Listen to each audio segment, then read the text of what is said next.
No, he was an absolute cultural phenomenon. He was indicative of the times that he lived in. And plus, he's a Baptist preacher, man. And Baptist preachers can just flat out go. And, he had. Are you saying you should become a Baptist now? Or what are you saying? No, I'm just saying the Baptist preachers of those 60s, those 1960s Baptist preachers, now they have you standing up. They'll fill your tank up with gas and give you a gas can to get with later when you run out. But I mean, all these years later, and you listen to that speech, and it just like gives you, goosebumps, your chi. My parents had that album. They actually recorded that speech and had it in album form. It was a white cover, the March on Washington. And that's my brother's birthday, August 28th, the day it was in 1963. But it was a tremendous speech. Once again, he was very, very captivating. He had great content and great charisma. There was an anointing upon that speech. And it was one of the great monumental speeches given by a man of all time. Dr. Peterson, Reverend Peterson, your thoughts? Every time. First, I want to say Happy New Year to you, Sean. Happy New Year, and Doctor and Pastor Scott. Every time I hear it, it sounds brand new. I know, right? That's such a good way to put it. Yeah, and it's still full of life, and you can tell. You sense the love and the meaning in it, and I really, really appreciate it. Dr. King had a major impact on my life, especially growing up in Alabama, not far from Montgomery. It really had a major impact on my life. Were you a part of this? If I remember correctly, you grew up during segregation, didn't you? I did. I grew up in Alabama on a plantation outside of Montgomery near Tuskegee, and I also grew up under the Jim Crow laws. I remember the for colors only sign, for whites only. I even protested during the civil rights movement. We did some sit-ins in the area that I grew up. And so that speech that you planted just now, it just brought back a lot of memories. It made me realize how far we really have come. What do you mean you grew up on a plantation? Explain the working on a plantation. Well, my grandfather, my grandparents and their parents and their parents, my parents, they all grew up on this plantation. And my great-grandfather and after him, my grandfather ran the plantation down there in Alabama. And the boys had to be taken out of school twice a year, once to plant the crop and another time to bring it in. I remember we had a big white house on a hill, and whenever the owners of the plantation would come down to visit, we all had to go and clean it up and get it ready for them. So that speech brought back a lot of those memories. Dr. King. Can I jump in for a second before you even go there? Sean, you lived in Atlanta yes, ma'am. for a while. I did. And you walked some of the same streets that Martin Luther King grew up on, probably went to the birth home. And now President Trump has signed John Lewis's bill. Now, that's something they actually did together. Isn't that amazing? And this is now a national historic park. The same streets where he grew up. So I'm listening to where Reverend Peterson is saying how he grew up in his environment. And you're familiar with where Martin Luther King grew up. I just wanted to mention that it is now a national park. Yes, Dr. King, I had heard that was turned into a national park. We'll take a break. We'll come back. We'll continue with Dr. Evangelist Alveda King and Pastor Darrell Scott and Reverend Peterson on the other side of this break. Right, as we continue with Dr. Alveda King and Pastor Darrell Scott and Reverend Jesse Lee Peterson on this Martin Luther King Day, I got to tell you, Dr. King, and I know you from my Atlanta days, but I got an education in Atlanta, and even though I had disagreements with Joe Lowry and Reverend Lowry, and I had disagreements with Andy Young and Maynard Jackson, later Bill Campbell. I became best friends with Hosea Williams. What a character! What a great human being he was. I love that man. He was amazing. And even Tom Houck, who I think did he drive your uncle at some point? He did sometimes, and then he became a personality. Tom became a personality himself, of course. Oh, my gosh. So, he's the most liberal guy in Atlanta, but a wonderful guy. I still like him. And I got to know and understand, and in John Lewis and the history of what happened and the bravery that they faced. I was. They really did, and John was a student back then. Either was SNCC, the students body or something. He was younger than my uncle, but he was one of the main leaders, and he was beat mercilessly on the Edmund Pettus Bridge. My dad was beat back then in Hosea, too. They were all out there marching in Selma. So that's some of their history, and that's what we need to remember about John Lewis, too. He's just a civil rights. No, he got hit in the head with the head with a brick. Yes, he did. Yes, he did. Unbelievable. So, powerful civil rights leader. One very interesting thing that was said in the speech by Dr. King I thought was so powerful is that Black America one day would be judged by the contents of character. He talked about how one day black boys and girls, white boys and girls would join hands together in love. And it's just so unfortunate that has not been completed. I believe had Dr. King still been alive, that today the races in America would be as one and not so divided in the way that Jackson and those guys have done over the years. It's an unfortunate thing because Dr. King, he wanted to change the laws so that the same laws that govern white America would govern black folks. And I believe had we done that. But I think you're right. I think, had his work continued, it would have, been unbelievably amazing. But isn't that why good people like him get killed? They want to kill goodness. Some people, evil people, want to kill good. He was. There's definitely warfare between good and evil. That's for sure. So once they kill a good man, things start to change as far as the love and the character. Bernice Albertine King, the youngest child of Martin and Coretta, spoke at the service today. In the midst, Dr. Ben Carson was here. John Lewis actually came in, and the pastor Warnock they were beginning to call President Trump a hypocrite and everything. But by the time Bernice preached, she says, it really doesn't matter who's in the White House. We've got to come together in unity. We have to love. It's going to be love and communication that breaks this thing. And she says that we need to keep the nonviolent principles that my dad talked about, too. That young lady, by the time she finished, you could feel the sting. What's going on with the room? And that's what I meant, though. I meant when I said his sons, I meant his successors, not necessarily his sons as far as biologically. I meant his successors. They dropped the ball and got distracted, didn't continue along his same vein, which led to this racial divide that they're trying to re-implement now. All right, Dr. King, tell us about the Facebook thing.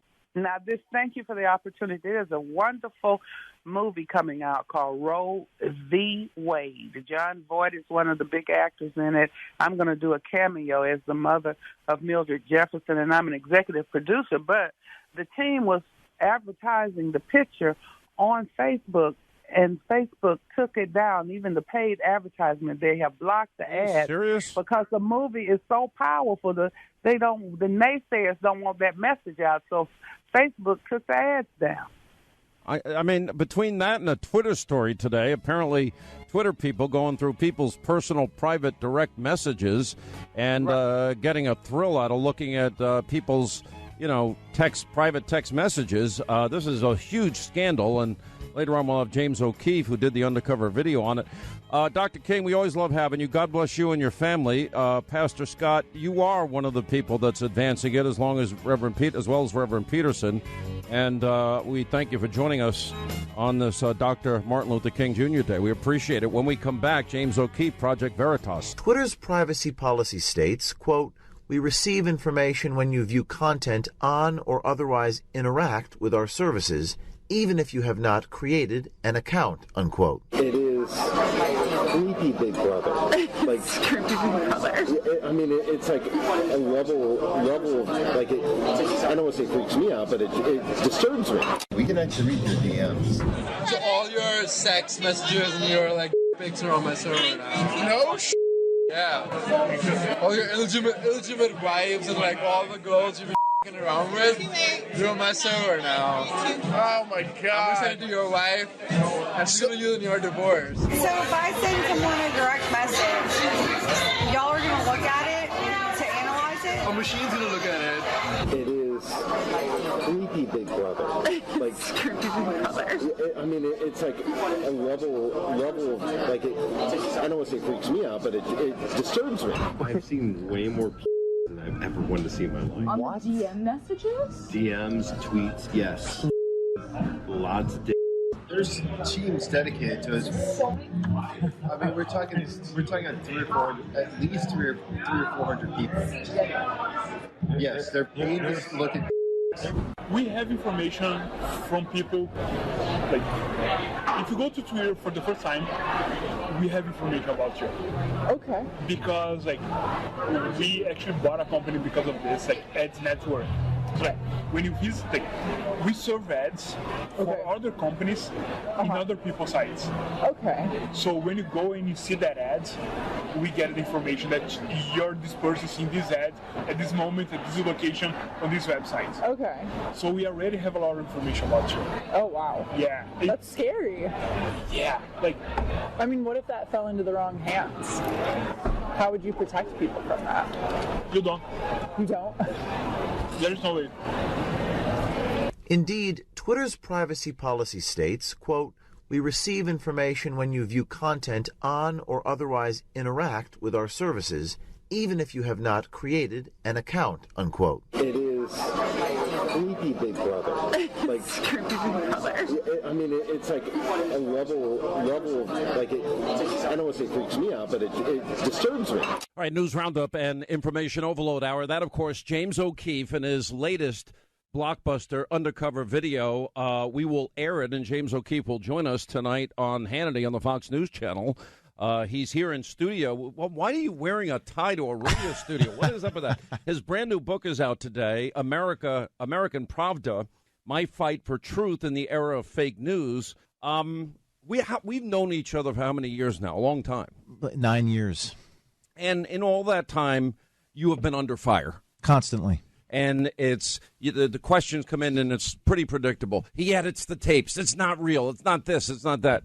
But you put the tapes up most of the time, if I'm not mistaken, all the time in total, right? Yes, we put up more tape than anyone in the media does, and their quip over the last few days has been there's no evidence to suggest people don't say things. We actually present audio and video evidence, unlike the mainstream media, to back up most of our quotes. But 60 Minutes for years used to do these undercover investigations all the time. If I'm not mistaken, I think 2020 used it. There's been plenty of people in the media that have done this, and the fact that you do it makes it different because it doesn't advance the political agenda of the left, correct? Yeah, it bypasses them. They're like a political cartel. The mainstream media doesn't want any independent source to threaten them. But Upton Sinclair, the Chicago Sun-Times, a whole chapter in this book about the Chicago Sun-Times used to do very sophisticated, elaborate undercover work to expose graft and corruption.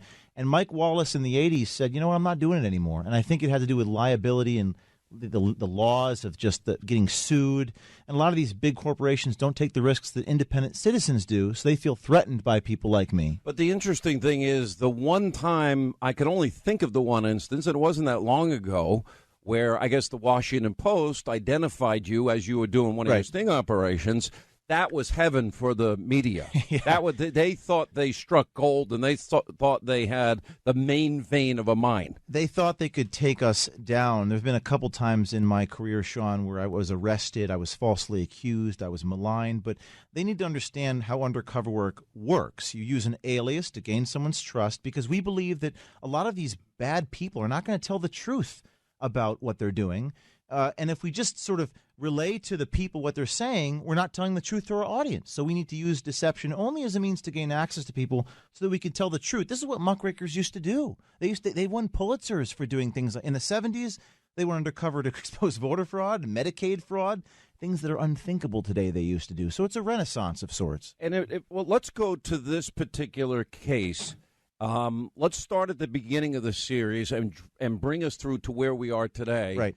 Because as somebody that uses Twitter, now, interestingly, I let my entire staff use my Twitter account, and they have access to everything.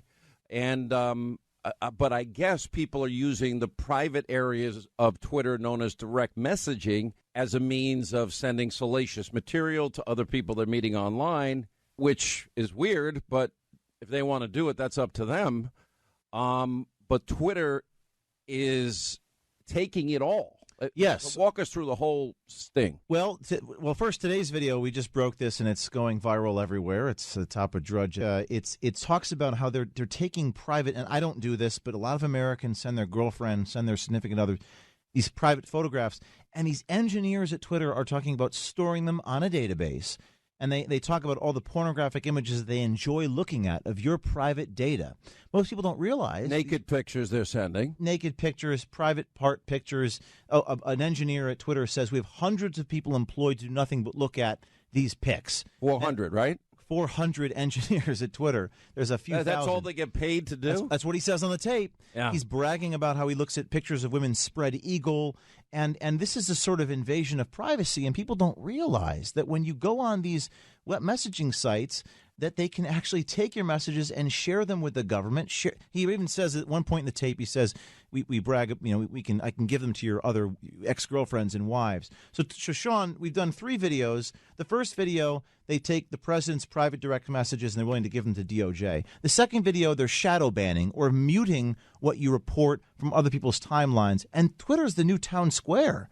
This is where people spread information. If they take away our rights to talk to each other, I don't know where people are going to go. That would be like stealing somebody's private email or private texting and unreasonable search and seizure, or if you're handing it to the government. Now we got a much bigger problem. This is, Fourth Amendment implications are staggering on this one, and I know you guys at the Hannity programs have been instrumental because you're the first people to call up for comment. Last time we did that a year ago with Bob Creamer, and they were fired. They resigned. They were all fired, and the media was shamed into covering it. So we are the tip of the spear here. Veritas, Hannity. I mean, we're breaking these stories that are. This may be the greatest censorship story of our time. The invasion of privacy is grotesque. I've been tweeting at journalists all day. By the way, well, they're not going to run it because they are American Pravda. I agree with that. But the fact that they're doing this and there's not broader outrage, because look, I'm a conservative and I believe in the Constitution, and I believe, whatever happened to the belief in the rights of privacy? I mean, could you imagine? I don't know if this is applicable, but anything that a woman would choose to do if somebody is spying on them and spreading that information and so on and so on. I think the left would be upset. I think they are upset. I've had journalists reach out to me privately, Sean, in the last few days saying this is a pretty big story. I had the New York Times reporter email me. I've had people privately email me. I think they're afraid to DM me because the Twitter people are spying on them. They're watching. But I think that they're just – I think that, Sean, and this is what this book, American Pravda, is about, I think they're afraid of their power being threatened by independent people breaking stories. They want to have control over the narrative. I hate to tell them, James, that ship has sailed, and in part, I mean, I spent a lot of time on my program talking about fake news. I spent a lot of time discussing issues, but I saw Obama on David Letterman on Netflix, and he takes another shot at Fox News. If you're looking at Fox, you're looking at an alternative reality, and I'm like, yeah, we're busy not on Trump-Russian collusion, but on real crimes and real felonies that have really been covered up at a massive level that the media won't touch because they've got a political agenda. You run into this every day. Every day. It's not that these journalists are bad people. I know, Sean, we've talked about this. Not even bad journalists. I think they're part of a sort of industrial system of production that manufactures consent, falsifies reality. They're like players following a soccer ball on the field. From this story, today, it's what the president allegedly said, although there's no audio and video that we know of, in the office. And long you have this propaganda vortex that needs to be threatened by independent citizen journalists. So all of this book talks about my career breaking these stories that force the media to cover it and what it takes. Because, Sean, what it really takes is to be maligned and attacked and targeted. And when you're effective, they're going to come after you, and you have to learn to be hated. It's part of success, and most people aren't willing to do that. You're describing my life, so that's something we share and have in common. But on the other side, there are all these other people that appreciate this work. Yes. And I think for example, I don't know what's going to happen to Twitter now. Now, I've already set up an account on Gab. I don't use it yet. Right. But I think it's going to grow into the next Twitter. We'll take a quick break. We'll come back. James O'Keefe is with us. We put his video, a link to his video on Hannity.com. He's got a brand new book out. Now, if you want to know how corrupt the media is, and you want to truly understand it more deeply, and you want more citizen journalism, which I do, you're going to want to read his book, American Pravda. It's on my site, Hannity.com. It's on Amazon.com and in bookstores everywhere. It's My Fight for Truth in the Era of Fake News. James O'Keefe, more with him on the other side as we continue the Sean Hannity Show. All right, we continue with James O'Keefe. He has his new video out. Drudge Report puts it up as its lead. Pervy Twitter sorts through sex messages and pictures. 400 Twitter employees. We are seeking comment as we speak from Twitter, and James will join us on Hannity tonight. We'll show you the undercover video that he did. He's got a brand new book out, American Pravda, My Fight for Truth in the Era of Fake News. It's on Amazon.com, bookstores everywhere, Hannity.com. You know, you go into a lot of stories in the book. I don't want to give the book away, but this book, you talk about defining characteristics of journalists, so-called journalists. And you tell the story of Katie Couric in 2009, and she won the esteemed Cronkite Award. Explain that. Yeah, well, there's a whole chapter about journalism and its demise and what it takes to do this type of work. And journalism has become sort of flippant. It's become, most journalists, Sean, don't actually go out into the field and actually do reporting. They just sort of read off teleprompters. Katie Couric won an award for asking Sarah Palin a question. The people on my team, we've gotten government organizations defunded, like Acorn, CEOs fired, like at NPR. We've had states pass voter ID laws, and we've had attorneys general try to have me arrested, criminal grand jury subpoenas. I have 12. Do you have any legal issues ongoing still? Or? Yes, we have 12 civil actions. We have a dozen attorneys. We're fighting for the First Amendment, and we're the tip of the spear. And that's what truth to power is. But somewhere after Watergate, I've done a lot of research, journalists started to take themselves way too seriously, and they have a sort of hero complex. And gone are the days of the sort of muckraking, investigative shoe leather reporting. And now it's all just about narrative. And we don't let the facts lead us where we want to. It's watch cable news any minute of any day. It's obvious enough, but I think it's worth reading about and tracing it back. And they think, well, results matter. So whether it's taking down Stanley McChrystal, whether it's taking down Sarah Palin, these journalists claim to want scalps, but then you have independent journalists who get scalps and they don't want to acknowledge it. So journalism has become very perverted. How do you ignore Uranium One? How do you ignore that Hillary committed multiple felonies, email server? How do you ignore an FBI director and people in the FBI literally writing an exoneration before an investigation? How do you ignore the use of the weaponry, the powerful weapons of intelligence to surveil and unmask and leak the raw intelligence of American citizens, which is supposed to be protected? You said a couple of things. You said you're the tip of the spear.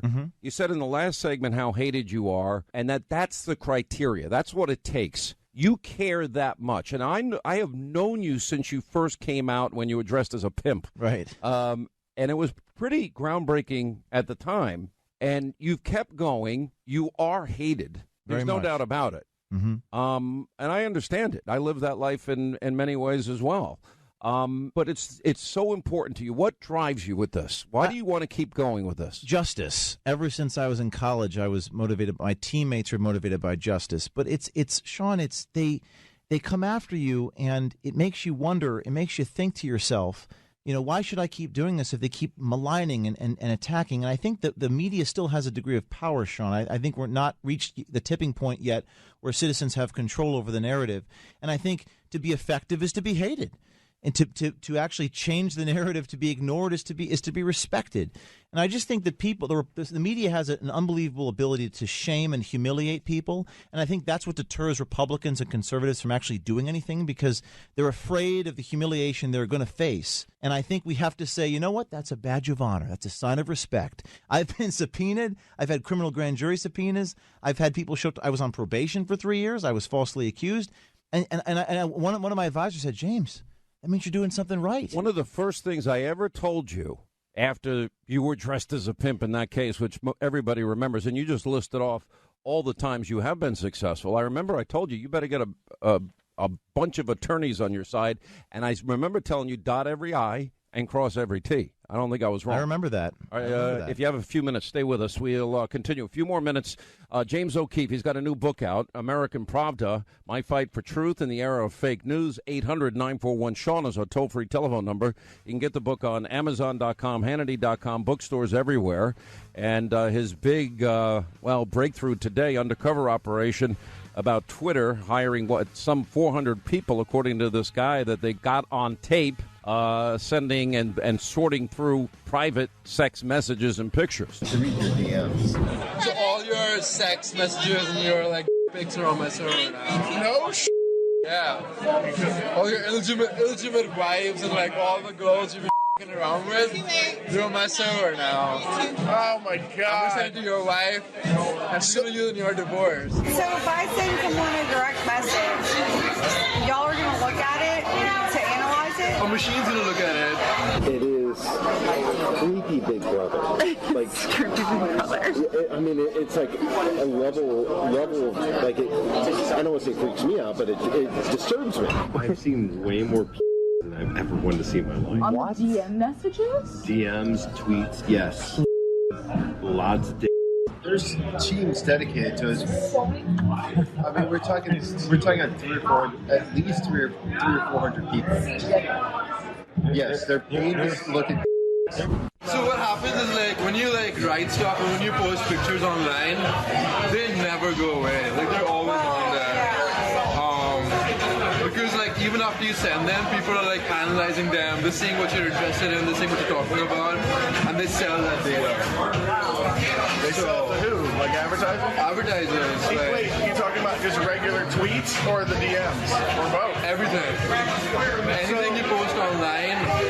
Wow. So even what you think is private, direct message, they're analyzing it and selling that. Wait, what? So if I send someone a direct message, y'all are going to look at it to analyze it? A machine's going to look at it. An algorithm will look at it. Why? And they'll make a virtual profile about you. This is not your run-of-the-mill big data. This is personal and specific, and that has a high premium to advertisers. To actually charge advertisers for money, we have to prove it was you, and that's why using an email address or a cookie, something that can track you, that's more likely. Mihai Florea is a Twitter software engineer who's been with the company for 3 years. That's how we make most of our money. Yeah, so you kind of sign your privacy away, right? Yeah, You're paying for the right to use our website with your data, basically. Yeah. And it's the same on every free website. We have information from people, if you go to Twitter for the first time, we have information about you. Okay. Because we actually bought a company because of this, ads network. So when you visit, we serve ads for other companies in other people's sites. Okay. So when you go and you see that ads, we get the information that you're this person seeing this ad at this moment, at this location, on these websites. Okay. So we already have a lot of information about you. Oh, wow. Yeah. That's scary. Yeah. What if that fell into the wrong hands? How would you protect people from that? You don't. You don't? There's no way. Indeed, Twitter's privacy policy states, quote, "We receive information when you view content on or otherwise interact with our services, even if you have not created an account," unquote. It is creepy, Big Brother. It's creepy, Big Brother. I mean, it's a level of I don't want to say freaks me out, but it disturbs me. All right, that is video and audio, in this case, from Project Veritas, James O'Keefe, in his latest undercover video. And there you have a chief engineer over at Twitter, saying that there are hundreds of people that work for Twitter, and what they do is they monitor your private direct messaging and pictures that you think are private, and they store it on a database. I've got to think that there's a Justice Department or some type of legal action sitting in the wings here based on all of this. James O'Keefe is in studio with us. We'll show you that video with James tonight on Hannity at 9 Eastern on the Fox News Channel. He's got a brand new book out, American Pravda, My Fight for Truth in the Era of Fake News. Amazon.com, Hannity.com, bookstores everywhere. I keep watching this and hearing this, and I'm more shocked every time I look at it. Yeah, it's Sean. It's maybe the greatest censorship stories of our time, invasion of privacy stories of our time. I wanted to say one more thing, Sean. A year ago, when you broke those stories on Democracy Partners, you were the tip of the spear. And one of the things I want to tell your audience is what happened was I went to a lot of little major media organizations with that evidence. This is so damning. This Twitter stuff is so damning, and they wouldn't break the stories. You want to know why? And these were videos of Hillary Clinton operatives fomenting violence at rallies.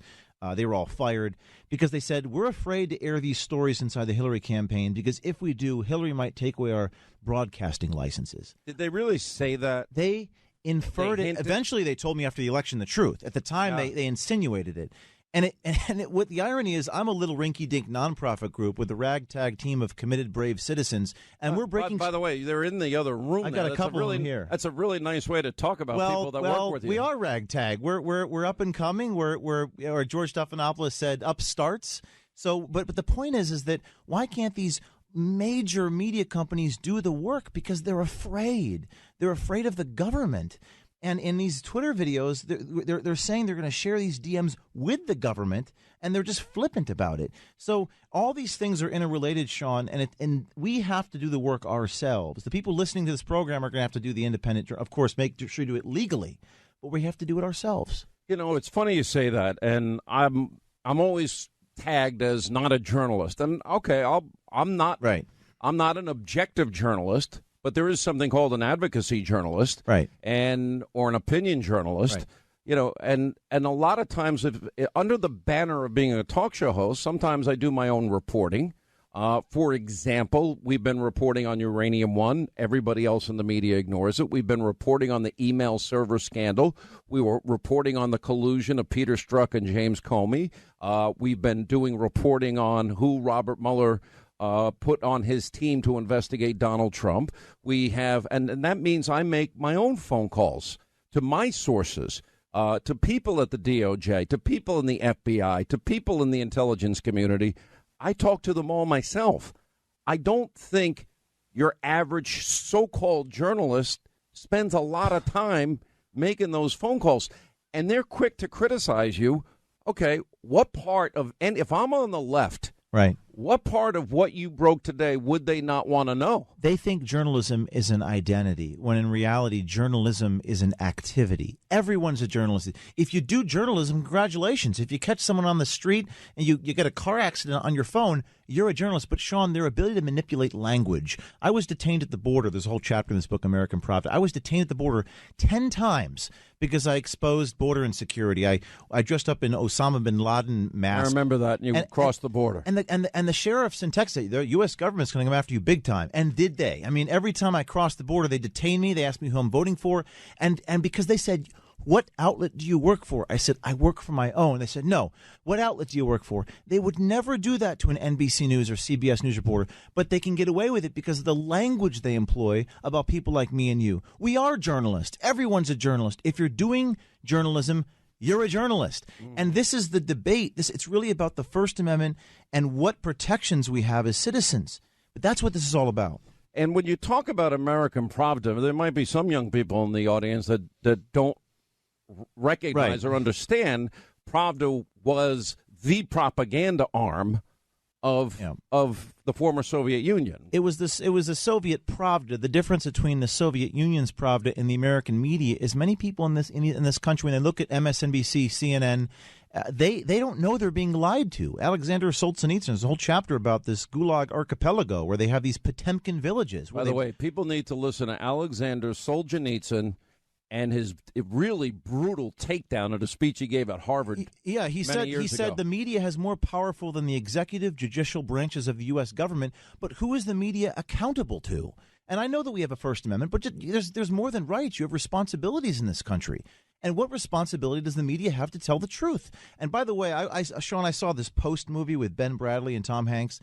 Half of me threw up in my mouth, but the other half of me thought, when I heard Ben Bradley say, Tom Hanks say, if we don't hold them accountable, who will? My message to this government and to this media is, if James O'Keefe doesn't hold you guys accountable, who will? Such a good point. And look, I would argue, and I think we have some really good people that I work with every day, like Sarah Carter, and John Solomon. They're very good. They're very, very good. And they're actually breaking stories, and they're pounding the pavement, and they're knocking on doors, and they're making phone calls, and they're getting sources, and they're breaking stories. And we don't have a lot of that, but nobody else in the media is touching it. Go through the list of successful stories you have had, because there's been many. And then when you look at the amount of criticism you've gotten, well, what are they so upset about? That you discovered some truth? That people speaking in a moment that they don't know that they're being taped, and you do it legally?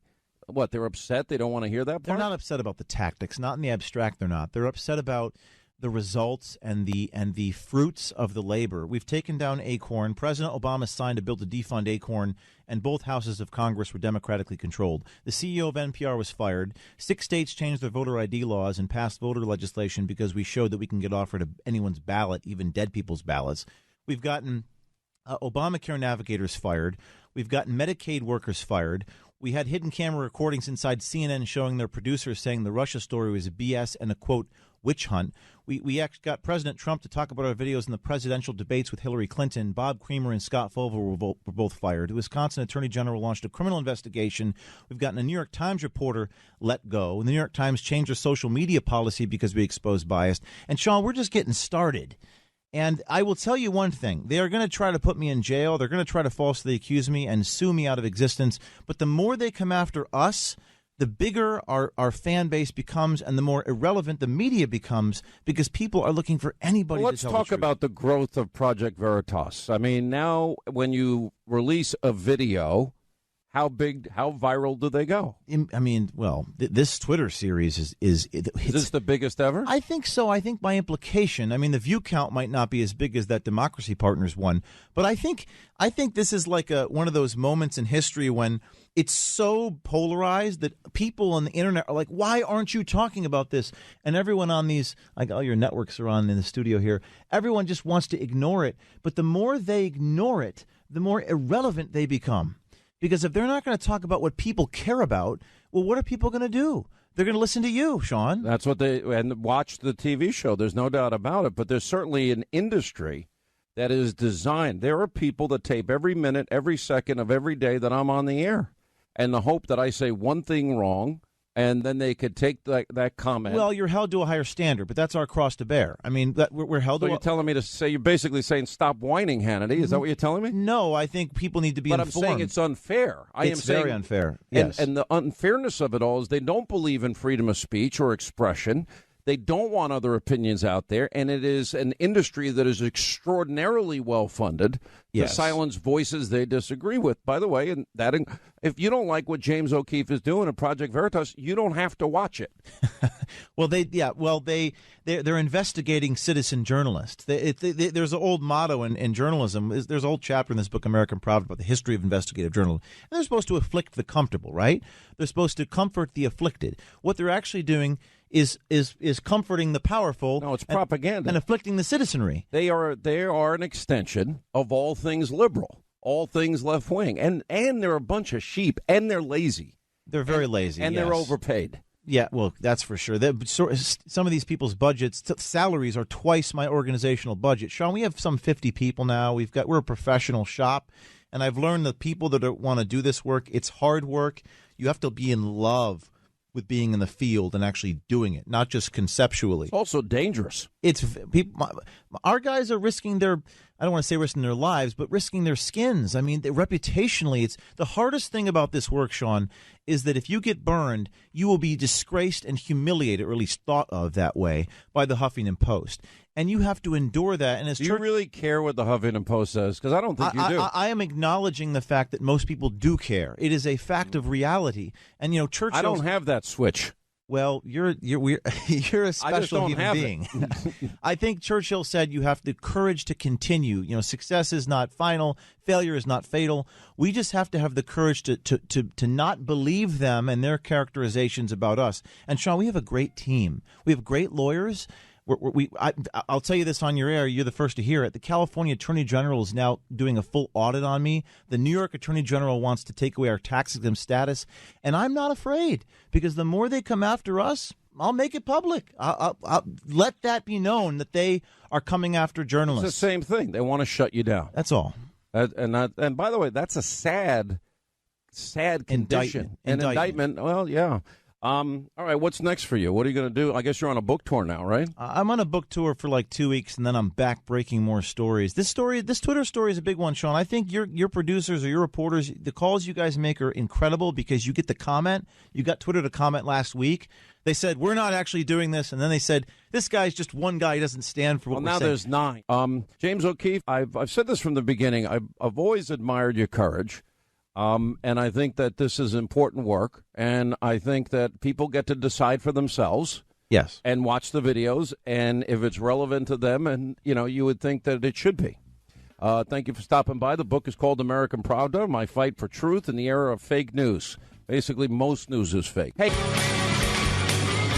Big investigative night tonight on Hannity on the Fox News Channel. Sarah Carter, Greg Jarrett, and Sebastian Gorka. Also, James O'Keefe exclusively his latest undercover video. This is beyond a violation of privacy when it relates to Twitter, and they're apparently sorting through all your private direct messages. We'll get to that.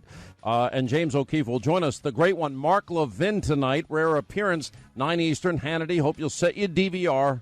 And we'll see you back here tomorrow. We'll see you tonight at 9. Have a great night.